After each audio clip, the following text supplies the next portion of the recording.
Welcome to an episode of Inner Work Guides, Alchemical Gnosis, Yoga of the West. I'm your host, John H. Reed III. Let's get to it.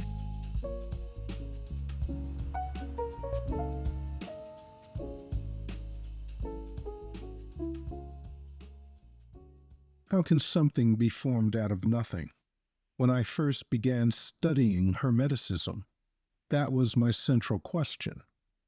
There is, though, a gulf between the meaning of nothing and no-thing, a distinction many new students of the Hermetic science fail to make.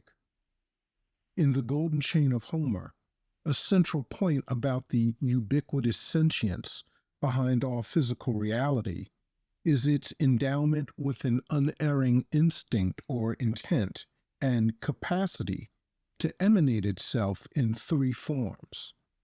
The first form was the ubiquitous sentience from which all things have their issuance.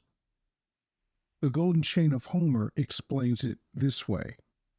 Ink in an inkwell is not nothing, but in itself the ink contains absolutely no letters, numerals, lines, dots, words, numbers, designs, speeches, calculations, nor figures really, but only as potentialities which, however, the creative hand of a skillful, perfect writing master can gradually call from it and, so to speak, create. The ink can be expressed as any of the emanations detailed above. Still, it takes a specific turn of mind to see into the chaos and elicit that particular set of expressions from it. But a mind only able to hold all potential without means to achieve that potential does little good to the ultimate goal of the one, which is self-expression.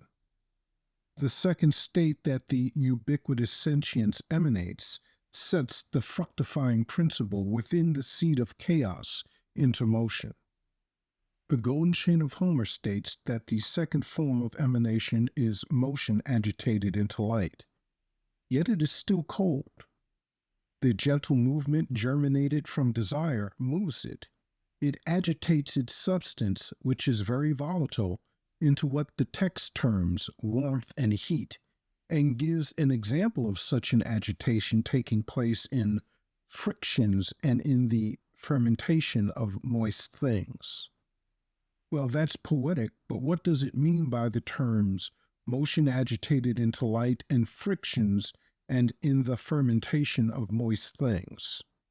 In the next post, let's look into what is meant by frictions and in the fermentation of moist things. This episode will look at motion agitated into light. The term motion denotes active operation through prompting from within. At the same time, agitation speaks to change through disturbance. There is one more small piece to the puzzle we need to include to understand the meaning of the phrase motion agitated into light, and that is the assignation of the color white to denote the pregnant emptiness of chaos, the ubiquitous sentience from which all things flow. The author references the well-known effect of refraction on white light into the colors of the spectrum. So now we come to this splitting or seeming extension of the one into two. The extension is seeming and still a part of unity. However, to our minds, the dependent emanation of the two poles from unity forms a tertiary unit. The author describes this second emanation in the Golden Chain of Homer. Quote, "This second state was separated from chaos by motion or agitation into light, yet it is still cold." End quote. The light from our star is warming, but the text states that the light is cold. Here the author alludes to the refraction of light into the colored rays that make up the lights of the heavens, or the zodiac. In Hermeticism, the zodiac represents some of the archetypes that compose the models of people's behaviors and personalities that play a role in influencing human behavior based on innate, universal, unlearned, and hereditary memory. These archetypes are contained within the stars that make up one's exosphere. Through an act of intention of will, any potentiality or desire is given nascent expression, not unlike the spark that ignites the fructifying principle of seeds and allows issuance of its radicle. It is will that focuses the stream of infinite possibilities into a path. The example about the inkwell took the writer's will to form what would be written. Through an act of will, the one reflected on itself and knew itself fully in all its varied aspects. That refraction gave birth to the potentialities stored within the pregnant emptiness. This recognition of self and the extension of a seeming separateness would have collapsed immediately into unity were it not for the second pole of this seeming extension that acts as a container and allows for fully exploring any emanation's potential. That will be the subject of the next episode.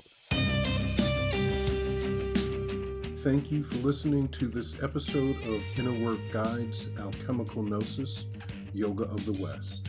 Don't forget to subscribe. Contact me by writing to theinnerworkguide@gmail.com. Go to my website, innerwork.guide. Create an account to get on the mailing list. Read the blog and listen to the podcast. Click on the donate button to support my work.